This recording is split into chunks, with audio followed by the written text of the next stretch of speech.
ഈ ഒരു കാഴ്ച എന്ന് പറഞ്ഞു കഴിഞ്ഞാൽ ക്രൈഫിഷിനെ വളർത്താൻ ആഗ്രഹിക്കുന്നവർക്കൊക്കെ വേണ്ടിയിട്ടുള്ളൊരു കാഴ്ചയാണ് ട്ടോ. അത് കാരണം എന്താണെന്ന് വെച്ച് കഴിഞ്ഞാൽ നമ്മുടെ ഓറഞ്ച് കോസ്റ്റിൽ പെട്ട റെയർ ഇനത്തിൽപ്പെട്ടിട്ടുള്ള ഒരു ഫീമെയിൽ ബ്രൂഡ് സ്റ്റോക്കിലുള്ള ഒരു വലിയ ക്രൈഫിഷാണത്. അപ്പോൾ അത് ഞാൻ ടാങ്കിൽ ചെന്ന് നോക്കുമ്പോൾ രാവിലെ ഒന്നും കുഴപ്പമുണ്ടായിരുന്നില്ല, ഉച്ച കഴിഞ്ഞിട്ടും കുഴപ്പമുണ്ടായിരുന്നില്ല. അപ്പോൾ ഷെല്ല് പൊഴിക്കാനുള്ള അവസ്ഥയിലായിരുന്നിരിക്കാം. വൈകിട്ട് ഞാൻ ചെല്ലുമ്പോൾ ഷെല്ല് ടാങ്കിൽ കിടക്കുന്നത് കണ്ടു. അപ്പോൾ ഷെല്ലെടുത്ത് മാറ്റാമെന്ന് വെച്ച് നോക്കി കഴിഞ്ഞപ്പോൾ അതിന് തൊട്ടടുത്ത് ഈ ക്രൈഫിഷ് ചത്ത പോലെ കിടക്കുകയാണ്. അപ്പോൾ ഞാൻ വിചാരിച്ചു ബാക്കിയുള്ള ക്രൈഫിഷുകളെല്ലാം കൂടി അതിനെ ആക്രമിച്ച് കാണുമെന്നാണ് ഞാൻ വിചാരിച്ചത്. അപ്പോൾ ഞാൻ എടുത്ത് നോക്കി കഴിഞ്ഞപ്പോൾ അവളുടെ ശരീരത്തിലൊരു കാലില്ല. അപ്പോൾ ആ കാലാണ് ഈ കാണുന്നത്. ഷെല്ല് പൊഴിച്ചപ്പോൾ അവളുടെ പ്രായാധിക്യം കൊണ്ടൊക്കെ ആയിരിക്കാം, അല്ലെങ്കിൽ മറ്റ് ക്രൈഫിഷുകൾ ആ സമയത്ത് ആക്രമിക്കാൻ വന്നതുകൊണ്ടായിരിക്കും അവൾ പെട്ടെന്ന് ഷെല്ലിൽ നിന്ന് ഊരി പോകുന്നപ്പോൾ അവളുടെ കാല് നഷ്ടമായി അവൾക്ക്. അപ്പോൾ അത് ആ ഷെല്ലിനുള്ളിൽ തന്നെ ആ മാംസളമായിട്ടുള്ള കാലിരിക്കുന്ന കാഴ്ചയാണ് കാണുന്നത്.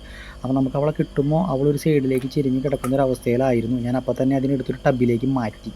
ആ ടബിൽ ഇട്ടിട്ടും അവൾ അവശതയായിട്ടുള്ളൊരു സാഹചര്യത്തിൽ തന്നെയായിരുന്നു. അപ്പോൾ ആ കാല് അവൾക്ക് നഷ്ടമായത് ഒന്നുകിൽ മറ്റ് ക്രൈഫിഷുകൾ ആ സമയത്ത് അവൾ അറ്റാക്ക് ചെയ്യാൻ ഓടിച്ചപ്പോൾ പെട്ടെന്ന് ഊരി പോന്നിട്ടുണ്ടാവും, അല്ലെങ്കിൽ ഈ പറഞ്ഞ പോലെ പ്രായാധിക്യം കൊണ്ടും അതിൻ്റെ ശരീരത്തിൻ്റെ ബലക്കുറവ് കൊണ്ടും ആ ഷെല്ലിൽ നിന്ന് അവളുടെ കാല് ഊരിയെടുക്കാൻ കഴിഞ്ഞു കാണില്ല. അതായിരിക്കാം കാരണം. അപ്പോൾ അവൾ ഏതാണ്ട് ജീവൻ ചെറുതായിട്ടുള്ള പോലെ ഉണ്ട്. നമുക്ക് ബാക്കിയുള്ള ക്രൈഫിഷുകൾ ആക്രമിച്ചിട്ടില്ല എന്ന് വിചാരിക്കുന്നു. ടബിൽ കാണിക്കുന്ന ഒരു കാഴ്ചകളാണ് ഈ കാണുന്നത്. വലിയ ബ്രൂഡ് സ്റ്റോക്കിൽ പെട്ട, അതും ഗോസ്റ്റ് വെറൈറ്റിയിലൊക്കെ പെട്ട് കഴിഞ്ഞാൽ വലിയ ബ്രൂഡ് സ്റ്റോക്കിൽ പോകുമ്പോൾ നമുക്കൊരു വിഷമമാണ്.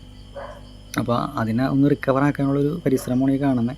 അപ്പോൾ അതിൻ്റെ ഈ ഷെല്ലുകൾ കണ്ടാൽ തന്നെ നിങ്ങൾക്കറിയാം അതിന് എത്രമാത്രം വലിപ്പമുണ്ടെന്ന്. അതിൻ്റെ കാലുകൾ ഏതാണ്ട് എൻ്റെ ഒരു കൈ വിരലിനോളം വലിപ്പമുണ്ട്.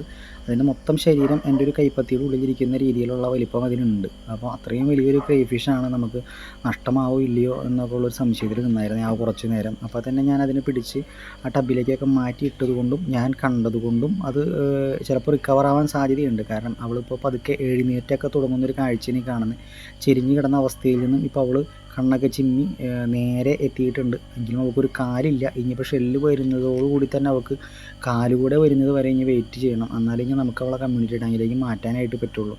അപ്പോൾ ആ ഒരു കാഴ്ചകളാണ് ഈ കാണുന്നത്. ഏതാണ്ട് അവൾ ചെറുതായിട്ട് റിക്കവറായ പോലെ നമുക്ക് തോന്നുന്നുണ്ട്. ഇനി എല്ലാ കാര്യങ്ങളും ബാക്കി നാളെ നമുക്കറിയാൻ പറ്റുള്ളൂ. അപ്പോൾ ഇതാണ് അവളുടെ മാംസളമായിട്ടുള്ളൊരു കാലുകൾ. ആ മാംസമാണ് അത് ശരിക്കും പറഞ്ഞാൽ ജെല്ല് പോലെ നമുക്ക് തോന്നും.